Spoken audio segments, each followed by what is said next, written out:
Hello and welcome to the Aviatrix Book Review. I'm Liz Booker. For the past 2 years, I've promoted authors and books featuring women in aviation as Literary Aviatrix on social media. I'm excited to announce that I have recently launched a monthly newsletter. It will include book news like new releases and author events, links to my interviews, and content for writers. Check out the show notes for a link to sign up. In this month's newsletter, I mentioned that August 18th marked the 93rd anniversary of the first women's transcontinental air race, and wrote about my experience volunteering at the Air Race Classic start in Lakeland in June. It was wonderful to round out my understanding of air race history with this month's Aviatrix book club discussion book, Fly Girls: How 5 Women Defied All Odds and Made Aviation History. Its author, who is my guest today, is an award-winning journalist, a New York Times best-selling writer, and a National Public Radio contributor. Among his many awards as a former staff writer for the Boston Globe and the New Orleans Times-Picayune is the Casey Medal for Meritorious Journalism. He has also written for the New York Times, the Washington Post, USA Today, and many other prestigious publications. His radio shows have been broadcast across National Public Radio, including All Things Considered, Morning Edition, Here and Now, Only a Game in This American Life.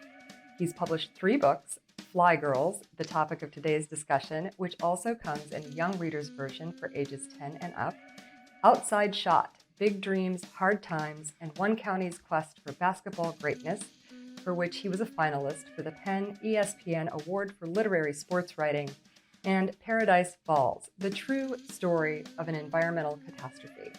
You can find him at his website, keithob.com, where you'll also find trailers for all of his books, on Facebook at Keith O'Brien, and on Twitter at KeithOB. Keith O'Brien, welcome. Thank you, Liz, for having me. It's such a pleasure to be here. Oh, I'm so excited about this. So just in case somebody hasn't had an opportunity to read the book yet, would you give us an overview and maybe do a little reading? Sure. So my book is called Fly Girls.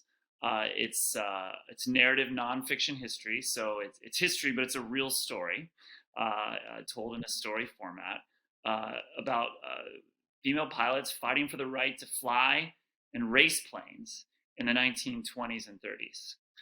So it's a story really, I like to think of it as a story really of Amelia Earhart and her friends.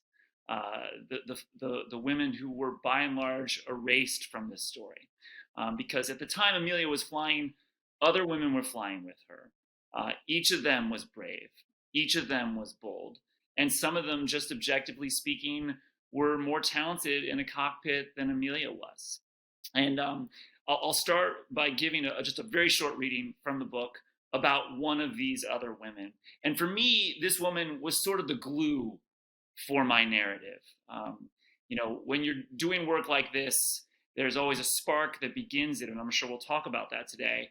But once you are into it, you're trying to figure out what is the story? Where does it go, and who are the characters that should populate this space? And for me, it was when I stumbled onto Florence Klingensmith that I felt like I could see the Matrix, if you will. It was suddenly completely clear to me. And Florence Klingensmith was a woman who was almost like a comet who streaked across the sky and was here and was gone. And when I stumbled upon her, I was in an archive, a library rather, a university library, late at night, long after all the students had gone home, and I was scrolling through old news stories in microfilm. And it was a story of Florence Klingensmith racing against the men at the air races in Chicago, Labor Day weekend, 1933. Florence was invited to race against the men because she had already proven herself to be the most talented female air racer that existed in America at that time. And of course, many of your viewers and listeners will know what I'm talking about here. But just to be clear, there were 2 kinds of air races in the 1920s and 30s. There were transcontinental air derbies, essentially a long distance race, shortest cumulative time wins. And then there were the Pylon Races, where in a city like Chicago, Labor Day 1933, they set up 50-foot towers in a triangular course and then raced like NASCAR in the sky around these towers. And this was something, by the way, that Amelia Earhart was never good at.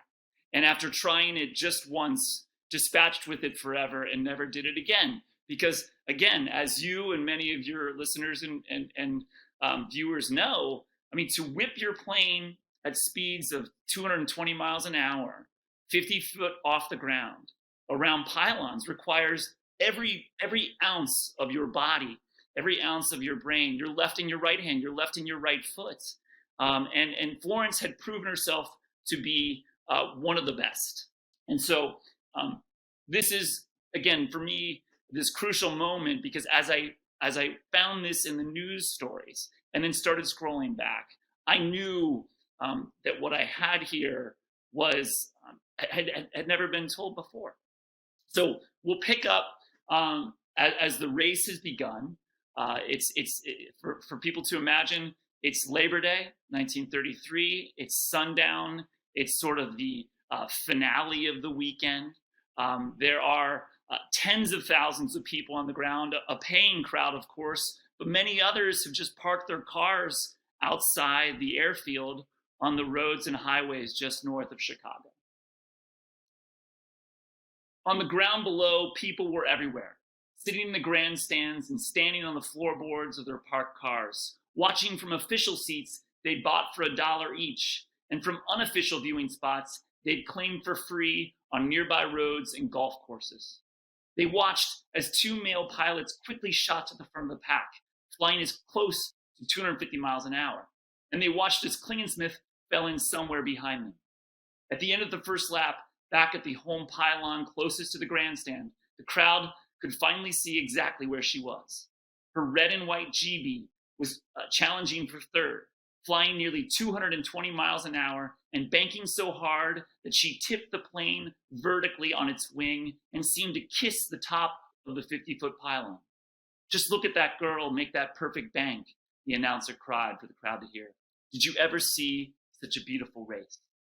She was for real. They knew that now. With that turn, one pilot on the ground said, Florence Klingensmith stole the show. She was surely going to make some money, as she had promised, winning third place and its $1,200 prize, or better. Then, at the home pylon, at the 8th turn, roughly 60 miles in, her GB faltered, buckling under a familiar problem. The right wing, the same wing that had doomed other pilots in the past, was failing. Fabric whipped away in chunks and fell to the ground like confetti. And with the air now whistling through the holes in her wing, Klingensmith peeled off course. She was flying away from the crowd in the grandstand, over the spectators in their parked cars at the edge of the safety fence, beyond the railroad tracks, heading south toward Chicago, and then out over the streets of Glenview, in trouble. "Bail out," one pilot on the ground said, pounding his fist into the back of the man standing in front of him. "Jump, Florence." I am so glad you opened with that, and I want to talk about that in depth because I agree. I'm so glad you found that story, and it really made the book for me. I can't wait to talk more about it. But first, in one of my emails, I mentioned that I had listened to the audiobook in my travels recently, and then I came home to pick up the book to read it. And when I opened it, I discovered that I have a signed copy. And it's not just signed, it's inscribed to me. And it says, "For Liz, a bold and pioneering pilot in her own right, these are your people." And it's signed by you. And I'm going to embarrass myself now and confess that some lovely, thoughtful friend gave this to me, I'm sure, for some momentous occasion during which I was completely overwhelmed. And I can't remember who did. So if that person is listening, please remind me so I can thank you profusely. And thank you, Keith, for your kind words. Of course.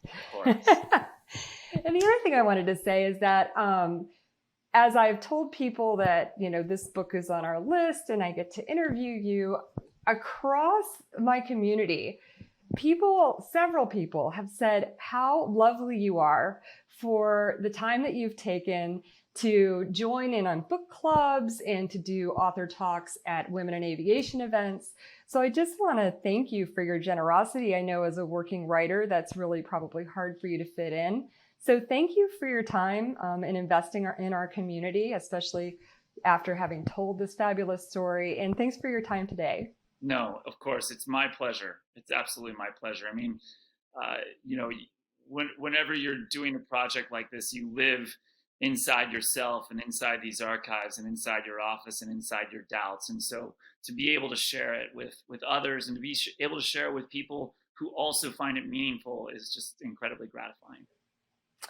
Well, you have brought this story to far more than our community, which I'm so excited about. And I am dying to know how a journalist whose first book is about a high school basketball team in Kentucky comes to this story of our pioneering women. What sparked your interest and what were you hoping to accomplish?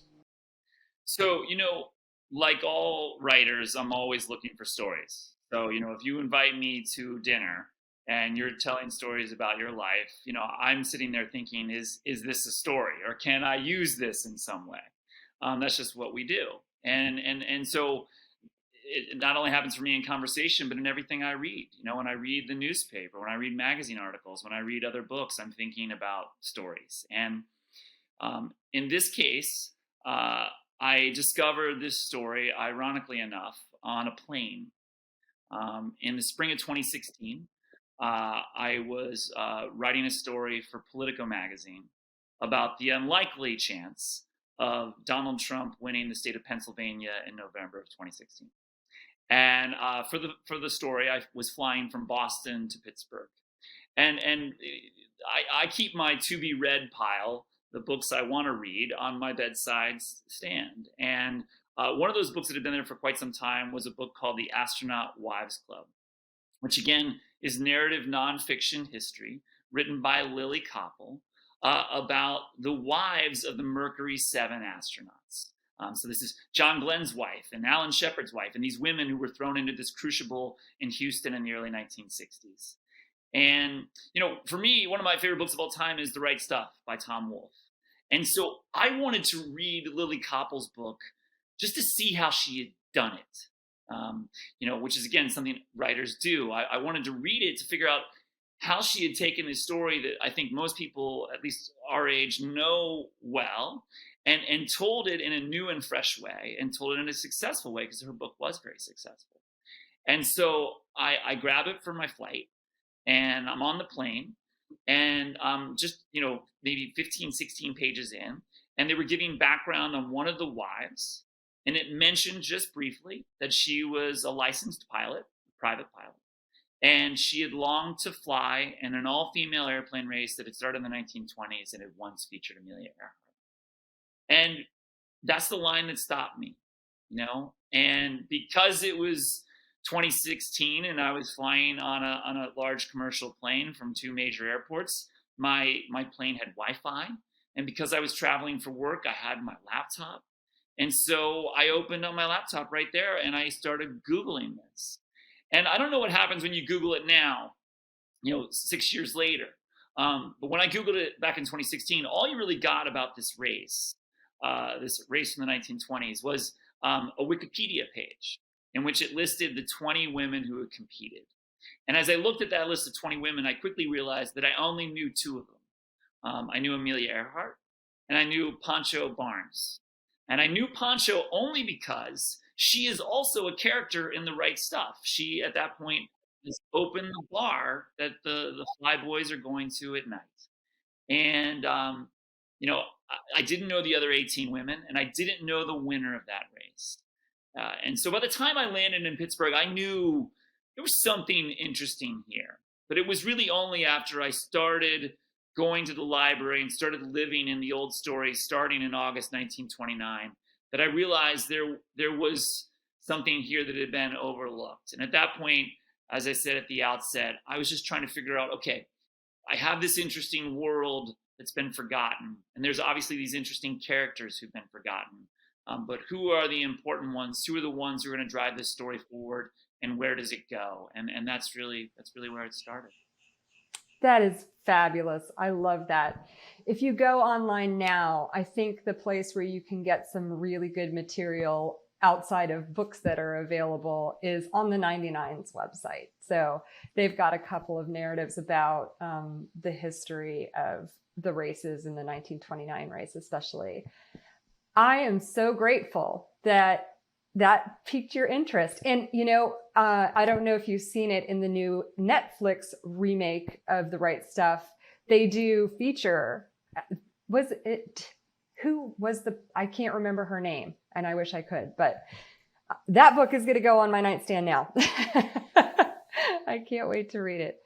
Well, so you mentioned both in your introduction and just now about this research. And one of the things I want to say is I love afterwards and back matter, and you have great back matter. And you spend a whole page expressing your appreciation for all of the librarians and researchers out there.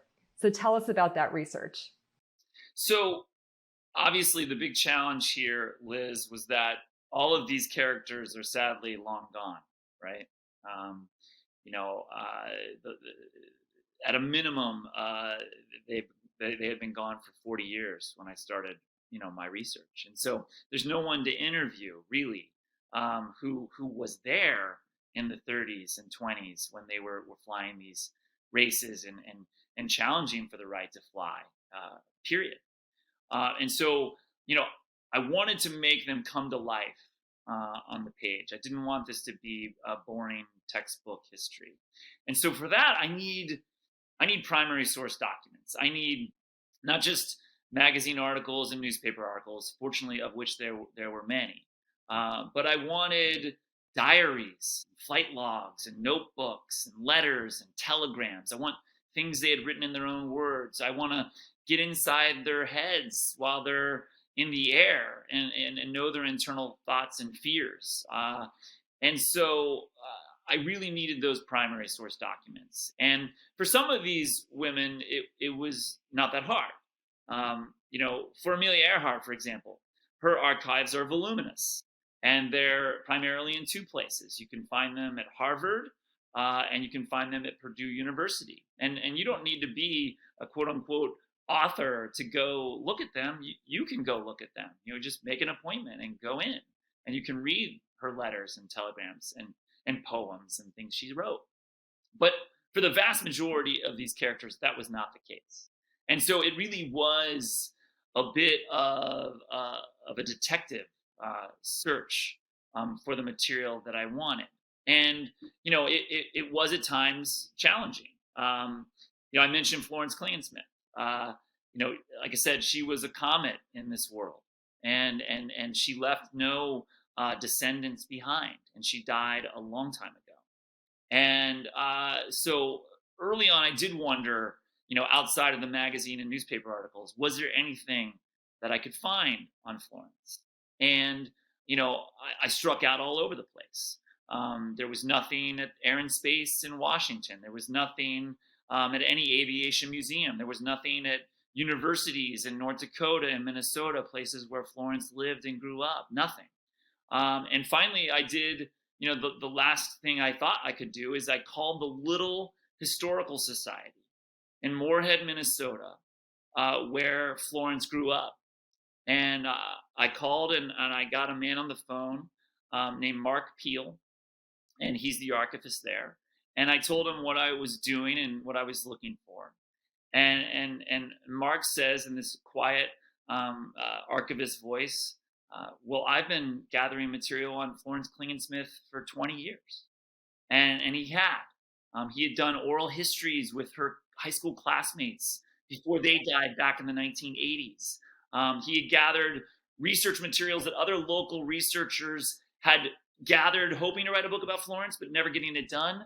And then they died and they left it to him. And in fact, the investigation, the 80-some page investigation into the crash that happens in Chicago that day, it was there in Moorhead. And so, of course, I fly to Fargo and I go across the river to Moorhead, and I spend a few days in that archive, and it was there that I knew I could bring Florence back to life on the page. And the same was true of another woman that some of your listeners and viewers will have heard of, and that woman's name was Ruth Nichols. For a brief period of time in the early 1930s, Ruth Nichols was objectively and undeniably the most accomplished female pilot in America. She had eclipsed Amelia Earhart in every single possible way. Ruth Nichols had the air speed record. She had the transcontinental speed record. She had the altitude record. And it's Ruth Nichols in June 1931, not Amelia Earhart, who will be the first woman to try to fly nonstop over the Atlantic from New York to Paris. This is a full year before Amelia will ever dare such a flight. And so obviously we know Ruth's not going to make it because we know how the history pans out. But she came this close to doing it. And she knew, Ruth did, her whole life, that she had come that close. And she had come that close to immortality. And it haunted her in many ways. And unlike Florence, Ruth lives a long life. And she came from money. And she was from New York City. And yet I couldn't find her papers anywhere. When we talk about papers, we're talking about those telegrams and diaries and letters. Nowhere. No primary source material from Ruth Nichols at Air and Space or aviation museums, university archives in New York and Connecticut, again, places where Ruth lived. Nothing. And, along the way, I went to a place in Cleveland that maybe some folks have visited called the International Women's Air and Space Museum, which is at Burke Regional Airport right there on Lake Erie. And I spent a few days there too. And I told them what I was writing, and I wanted all this material on all these various people. And when I got to Ruth Nichols, they brought out a cart of a couple really thick file folders. But again, it was not letters, it was not telegrams, it was photocopied news articles, things I already had. So I come back here to New Hampshire, where I live, and I began doing at that point what every great historian will do, Liz. I just started Googling it a million different ways. Ruth Nichols personal papers, Ruth Nichols correspondence, Ruth Rowland Nichols archives. And one day, deep into a Google search, many pages in, much further than you usually go, a PDF popped up of a finding aid. And a finding aid for me is essentially a table of contents. It is typically from an archive, and it says what is in a particular holding. So, for example, like Box 1, Folder 1, Letters, 1933. Box 1, Folder 2, Letters, 1934. And it said, Ruth Nichols personal papers. And it was at the International Women's Air and Space Museum in Cleveland. And I thought, that can't be right, because I was there and I had asked for it, and I spent 3 or 4 days there. But I called them and I told them what I'd found. And the International Women's Air and Space Museum is very small and understaffed, always struggling for financial donations. And the part-time archivist said that he would check in storage. And at the end of that day, I got an email from him in which he said he'd gone to storage and he'd found several file cabinets labeled Ruth Nichols, and it seemed like a lot. And what his definition and what my definition of a lot is might be different. And so I said, can you take a picture of what we're talking about? And he did. And at the end of that day, I got a photograph of a wall of file cabinets. And it was in a cinder block, windowless storage room at Burke Regional Airport. And so I fly back there. I go to the International Women's Air and Space Museum. They take me back into the storage room, and they leave me there. And the first thing I did was I just opened all the drawers and compared it against this finding aid that I'd found online. And of course, it was all there. Ruth Nichols had kept everything. And her archive was incredibly valuable to me, because not only did it share what Ruth was thinking and feeling at the time that she was competing, in the air races in the 1920s and 30s. and competing strictly against Amelia Earhart many times. But she had in her folders there letters, of course, that she had received from some of my other characters, from Amelia, from Louise Hayden, from some of these other key women that I was also writing about. And so now I have, these letters from them that told me what they were thinking and feeling. And so it was really with that kind of work that I was able to, stitch this together and hopefully on the page bring them back to life. I am so grateful for your tenacity and how exciting, like a treasure hunt that must be. It's very appealing. Yes. I mean, you're always doing this kind of work when you're writing about history and about people who especially are no longer with us.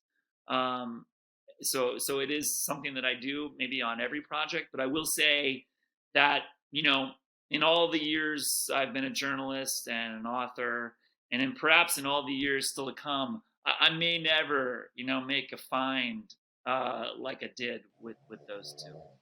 I love stories like this. I've heard them from a few authors, and I just love hearing it from you. And the fact that you were willing to do that work to dig these stories out and share them with the world in such a successful way too. It's amazing.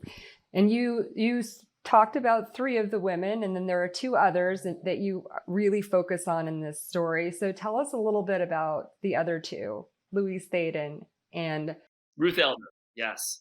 So Ruth Elder, I'll start with her, was critical to me to this narrative because Ruth Elder actually tries to fly across the Atlantic with a male co-pilot in the fall of 1927. So this is 5 months after Lindbergh has done it.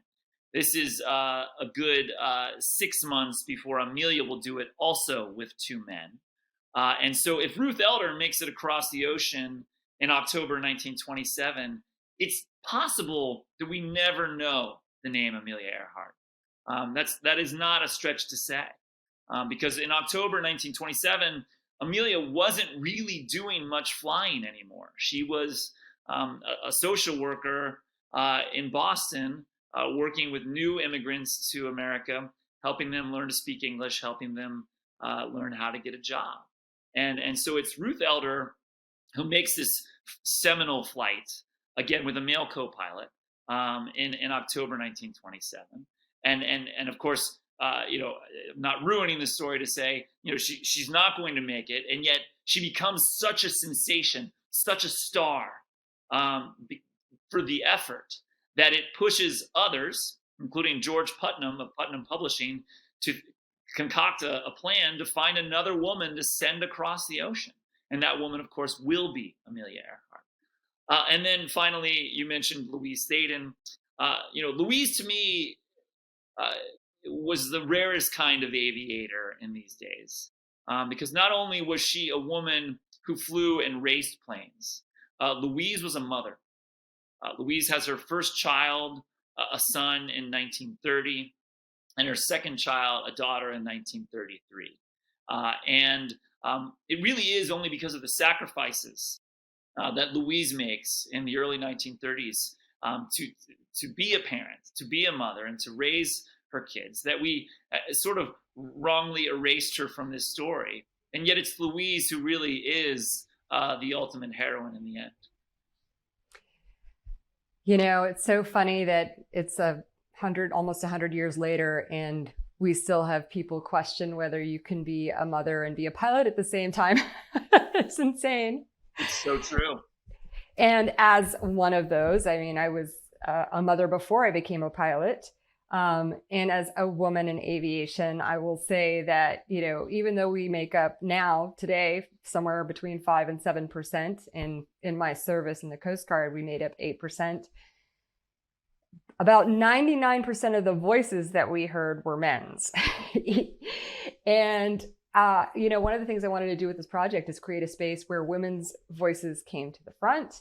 And we invite our male counterparts to join us in the conversation. But I wanted to have a space where women's voices could be heard. And so as such, you are only the second man I've interviewed Wow. which is fun.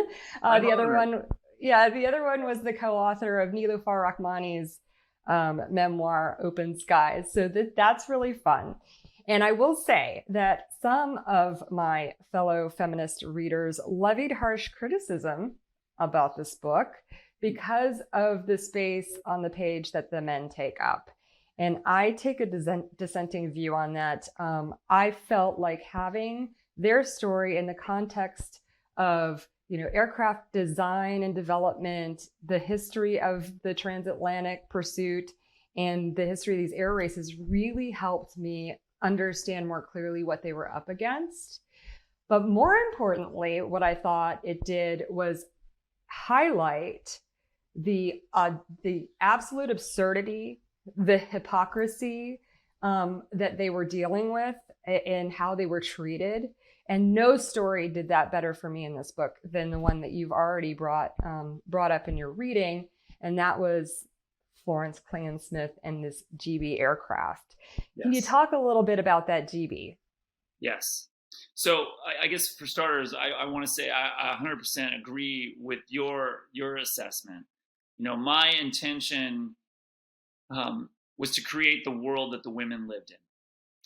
And the world that the women lived in the 1920s and 30s was a world in which the men were in charge and didn't even try to hide the fact that they were being sexist and misogynistic. They didn't even try to hide it. And in fact, they often embraced it and held it up as a badge of their own honor. And so to just write about the women would not place them in the world in which they existed. And you're right. It is the Florence story, among others, that so clearly shows that sexism that they faced. Because the GB that Florence was flying that day was in the early 1930s considered to be the fastest plane in America and also the hardest to fly. Jimmy Doolittle, the famous male aviator who flew the GB on a couple of occasions, said that flying the GB was like trying to balance the tip of an ice cream cone on the end of your finger. It was impossible. This was a very short and stubby plane, shaped like a bullet, with short wings and the cockpit all the way in the back near the tail. Incredibly powerful engine. And like all planes at that time, or most planes anyway, the greatest challenge to speed and to actually getting aloft was weight. And so this plane, like many others at the time, was built with the lightest of fabrics and materials. It was built out of spruce, out of wood, and then coated in a fabric, a linen, that was then sort of lacquered on to make it firm. So, at times these planes could suffer puncture holes in their wings. Any plane could, from hail and a storm and things like that, or just weather. At times, unbeknownst to the pilots, any plane built out of these materials could suffer a major malfunction, like a wing breaking off or falling off, because the wood had rotted and no one knew. And so this plane faced all of those normal challenges and then others because it was so fast. And 2 years before Florence would crash in Chicago in a GB, a fearless man by the name of Lloyd Bales would crash in a GB. And he would do it trying to set the land speed record in Michigan. And, at that time, he was trying to reach roughly 220, 225 miles an hour. And he was flying no more than 40 feet off the ground because they were trying to time him over a space of distance. And there's actually video footage that exists of this flight, this brief flight, and its conclusion, because it was a big deal. The press was there to cover it. And Lloyd Bales is flying that flight, coming in fast. And as he does, the wing literally buckles in the sky and breaks apart. And because he's flying so fast and so low, he has no way to control it, and he goes straight down.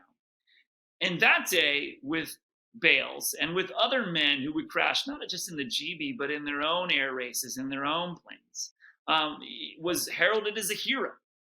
He was trying to do right by aviation, and the plane had failed him in the way planes did, and so he was heralded as a hero with grand funeral and celebrations and memorials. And whenever a man crashed at the air races, and they often did, and when they did, they often died, they were also held up as heroes. Yet when Florence crashes in the same manner, under the same circumstances, in Chicago, 1933, the male aviation officials who have invited her to compete, who offered her an invitation because she was worthy of it, turned against her and actually blamed her for the crash, blamed her for the failure, and actually, to my shock, specifically blamed her physical state at the time of the crash. And to be perfectly blunt, Florence was on her period at that time. And it was actually written in to the aviation rules in 1933, the federal aviation rules, that a woman should not operate an aircraft within 5 days of her period. And so they blame her for this because of her compromised state. And, I'm obviously a man, and I want to say right here and right now, I don't know what it is like to be a woman. And I don't know specifically what it would have been like to be a woman in the 1930s. But I am married to a woman, and she is a feminist. And when I told her, my wife, Eva, that I had discovered this, and I was so stunned by this, she just shook her head and said, of course they did. She almost expected that they were that sexist in the 1930s. Oh, so, I first came to the story listening to it, and I was beating my steering wheel. If I'd had the book, I would have thrown it. I was so just furious. I don't know why it surprised me so much, but again, it's the fact that you included the stories about the men in that aircraft that really drove home how ridiculous this was. And unfortunately, we still deal with absurdity today. So I am grateful that you told the story that way, that you included the men's stories. Yeah, it was just shocking. And you know what? The thing that surprised me most, and I don't know why, I mean, I've been a pilot, but aviation is much safer now. I still have friends who have had mishaps, and those people often are shaken by them. And if they do get back in the aircraft, it can take some time. So I think what surprised me was just this willingness after you crash plane after plane after plane to keep getting in them. That shocked me. So what surprised you most, aside from the Klingensmith story and the GB? Was there anything else that surprised you? Well, right. I mean, I was completely surprised by what you just mentioned. Not just the number of crashes and the number of ways a plane could crash in the 1920s and 30s, but that they would get back in the aircraft and often do so right away. I've thought a lot about that, again, at the air races that were held in the 1920s and 30s, it was rare to go through a 4-day weekend and not have a crash. It was almost unheard of, frankly. And so crashes were common in the air races. And as you might imagine, because you're at a high rate of speed, low to the ground, in a plane built out of wood and fabric, they didn't usually end well for the people inside. And so at the races, people often died, sometimes right in front of the grandstand. And yet they would just start again, the next day or the next week or the next year. It just continued. And it'd be like imagining in a NASCAR race, every other weekend, someone died. How long would we tolerate that before we banish NASCAR or change the rules entirely. And I think there's a couple reasons why things were different back then. And I have thought about it. I think one reason is aviation was just so new. They really felt like they were discovering a new world. And so almost like explorers in the 15th century or the 16th century, they were willing to accept a risk that was impossible because they really truly felt like they were doing something totally brand new, and finding a new place in this world. I think secondly was just that death was more present for people in the 1920s and 30s. Many of these people who lived into the 20s and 30s grew up in houses where their siblings didn't make it. Their brothers and sisters died of a fever or of measles or of some other malady. And unlike today, where death is handled by an industry, the bodies would have been laid out in their own homes and buried by the families themselves. Death was just something that was more a part of everyday life. And so I think the combination of those two factors, but specifically this quest to discover, pushed people to assume more risks than we would probably do so today. Yeah, that's a really interesting point about attitudes toward death during the time too. That's really interesting. Is there anything else you want to say about this book before we get to talk about your others? Oh my gosh! I mean, I could talk about this book all day. I'll just say, I guess in conclusion about this is you mentioned at the outset that I've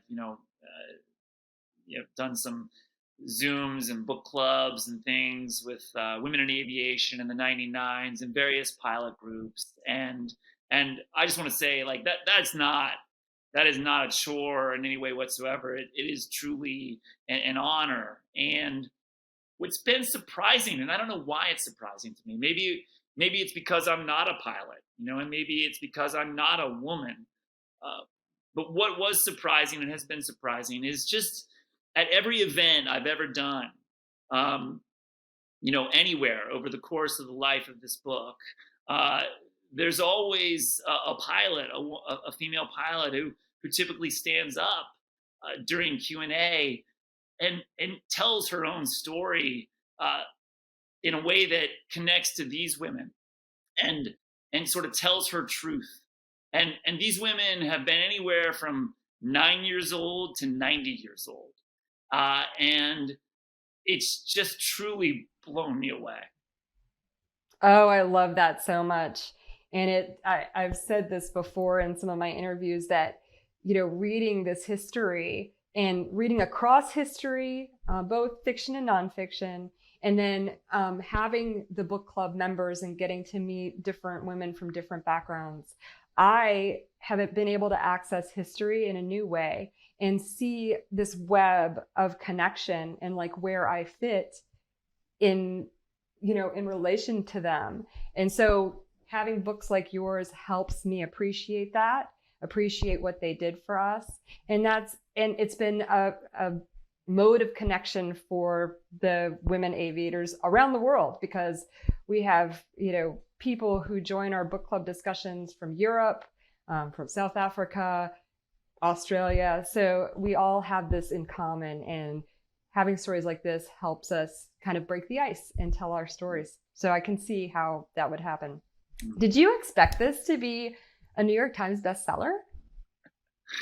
Oh gosh, that's like something that people, like me dream about, but you just never think will actually happen. So, no is the answer. No, I mean, you hope for it. You hope for anything you write to connect with people, but no, couldn't have imagined. Well, how lucky are we all, especially you, but the rest of us also, that it was, and that it's been so popular. This history has reached, I'm sure, thousands, hundreds of thousands maybe millions of people who never would have known it before, thanks to you. So tell us about your other books. Sure. Well, so I just had a book come out earlier this year called Paradise Falls. It is not a book of aviation, about aviation. It's the story of a working class neighborhood in Niagara Falls that was the site of one of the great environmental disasters of the 20th century. It's the story of Love Canal, which may resonate with some folks. This was a long forgotten chemical landfill around which a school and an entire neighborhood was built in the 1950s and 60s. And it took about 20 years for these problems to begin seeping to the surface. And but when they did, it was a real crisis. And my story really focuses on the people who rallied to escape their own homes. And if there is any synergy with Fly Girls, Paradise Falls, it really does feature the stories of mothers, because it was mothers primarily in Niagara Falls who were alarmed about what was in the ground, who were concerned about what these chemicals were doing to them and their children, and who would lead this grassroots movement to get out of the neighborhood, and would ultimately, through that, really sort of revolutionize the modern environmental movement. Because, in 1978, of course, there was an environmental movement, but it was still relatively young, relatively new, and was perceived by many to be sort of an East Coast and a West Coast kind of thing, the kind of thing that liberals might pursue.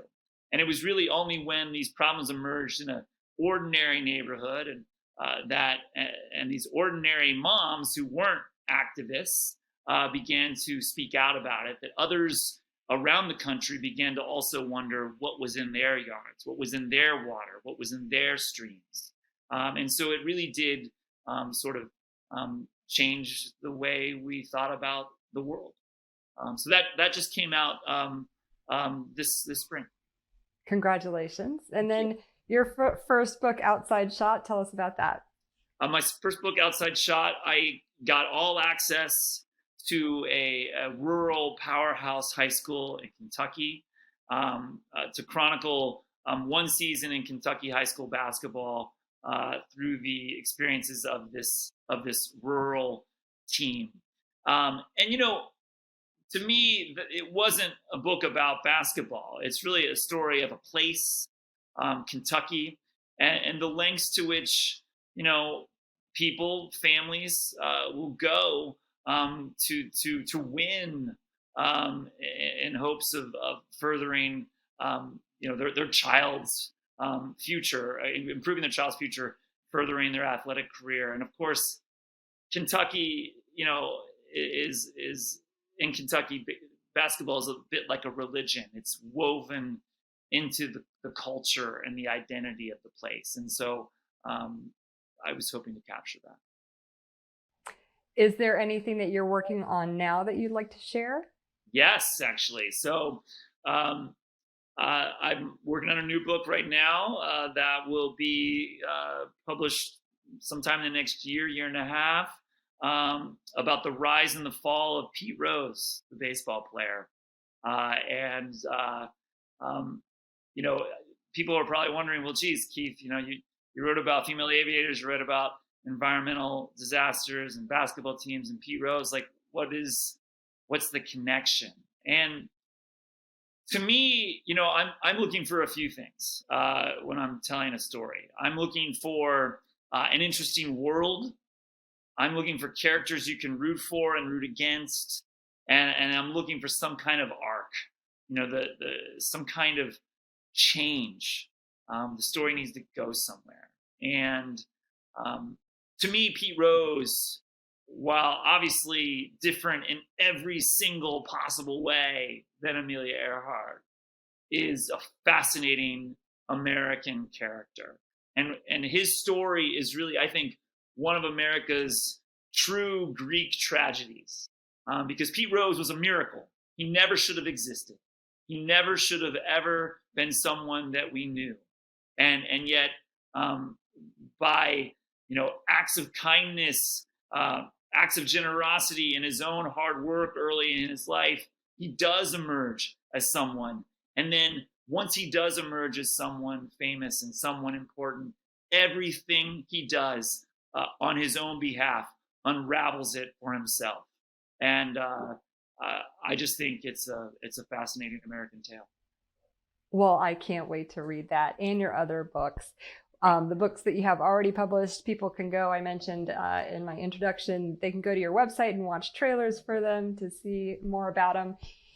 And I just want to say, before we transition to talk about writing, because I cannot let a writer like you go without picking your brain about that. I just love your curiosity and your passion, and the fact that you bring it to this kind of work, book length work. We can talk a little bit about that, your transition from journalism to book length work in our next segment. But thank you so much for your work and for your tenacity in digging up these stories and for your time today. I appreciate it so much. Oh, it's my pleasure, Liz. Thank you for having me, really. Thanks so much for listening. I'd like to thank Shasta Ways and Michael Wilds of the Women Soar Group for their assistance in producing this interview. The Women Soar Group is a media company that gives women a platform to express themselves. Don't forget to check the show notes for a link to sign up for the Literary Aviatrix monthly newsletter, and please join us in the Aviatrix Book Club next month when we will discuss the book Straight On Till Morning, The Life of Beryl Markham by Mary S. Lovell. Blue skies and happy reading.